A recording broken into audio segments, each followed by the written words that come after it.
In this video, I'm going to teach you how to enter something like this into a TI-30X IIS calculator.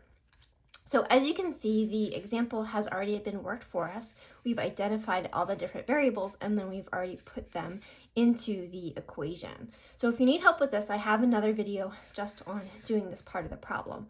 So again, the purpose of this video is not to teach you how to do the problem, but how to put it into your calculator. So the biggest thing that we need to think about when we do problems like this and then we try to put them into some sort of calculator is rounding error. So to completely eliminate rounding error, what I can do is I can put this whole entire equation into my calculator in a single step. So let's see what that looks like. So if I want to type this in exactly as I see it, I can first type in 10,000. So there we go. Now that you see we have parentheses here, so I'm going to put in an open parentheses here, and then I'm going to type in 1 plus 0.0125 over 12, okay? And then again, I close my parentheses. So far there aren't any steps or any even keystrokes on my calculator that aren't represented on my paper, right? So usually people can get this far. And then at this point, this is where we have to do a little bit of extra work. And a little bit of extra work, let me show you what that looks like. I'll do it in a red pen, is that we would have to put these two numbers in parentheses, okay?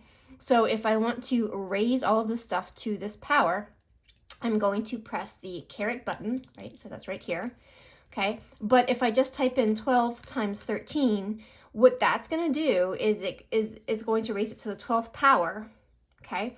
And then the 13 is going to be actually like down here, which is not where we want it, okay? So what I really want is I want to raise it to the 12 times 13 power, okay? What I have to do is I have to type in parentheses first, and then I type in 12 times 13, and then I close those parentheses. So let's go ahead and press enter and see what we get, okay? So we get 11,763.49. Okay, so that would be the final answer. And if you're not sure about how to round or how I rounded, feel free to watch a video on rounding. I have a very detailed video that reviews the rules of rounding, but really briefly, we have to round to the nearest cent since we're talking about money, right? So we have 0.488. So this second 8 informs us that we have to round this 48 up to a 49. Okay, so again, this is probably the most direct way of doing this to completely eliminate rounding error. Okay, so let's say we have another example, and let's say this time, this is a little bit more complicated, right? Because if you take a minute and read through this example, then you realize that, wait a minute, we're being given the amount that we want to end up with. So the 10,000, instead of being the principal, is over here on the other side of the equation. So notice that difference here.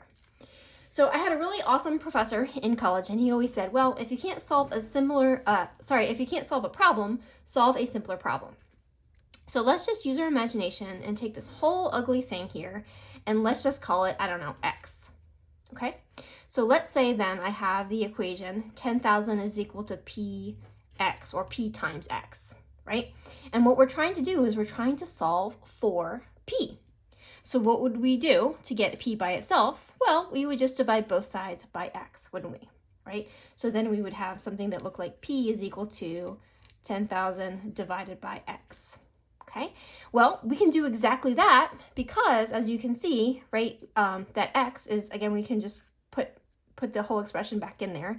And so if we, again, divide both sides by 1 plus 0.0125 over 12, all raised to the 12 times 13 power, right, if we divide both sides, then we get something that looks like this, okay? So the only reason this one is a little bit more challenging and confusing is because if I go to type this into my calculator, I'm probably going to just need a few extra sets of parentheses. Okay, but again, you can still type it into your calculator all at once to eliminate rounding error. So let's see if we can do that. Let's see if we can put this into our calculator. So again, we're going to put in 10,000, right? So we see that, and then we have a divided by. Okay, so the extra set of parentheses that I need are going to go right here. Okay, so I have parentheses and then a second set of parentheses. Okay, hopefully you guys can see that on my calculator. So 2 sets of parentheses here. Then I'm going to have 1 plus 0.0125 over 12. Okay, close those parentheses. Okay, so far the sets of parentheses that I have this one, and then I have this one. Okay, those are the ones that I've typed in so far. And then remember, in the previous example, you just saw, right, we also need an extra set of parentheses here. Okay, so we're going to say to the parentheses 12 times 13 close parentheses. Okay, so that's this set of parentheses here. Okay, and then last but not least, right, I have to close this other set of parentheses here. So close that. Okay, so that's this guy right here. Let's go ahead and press enter and see what happens. Okay, so we have 8,500 point, what is it, 88. Okay, so in order to have $10,000 at the end of 13 years, if this is my interest rate, then I would have to invest $8,500.88 now. Okay, so again, hopefully these 2 examples help you be able to type this into your calculator. Again, you could do it in multiple steps if you wanted to, evaluate parts of the equation, but anytime you do that, remember it's going to give you some level of rounding error. So to completely eliminate rounding error, get in the habit and practice typing it all in at in a single step.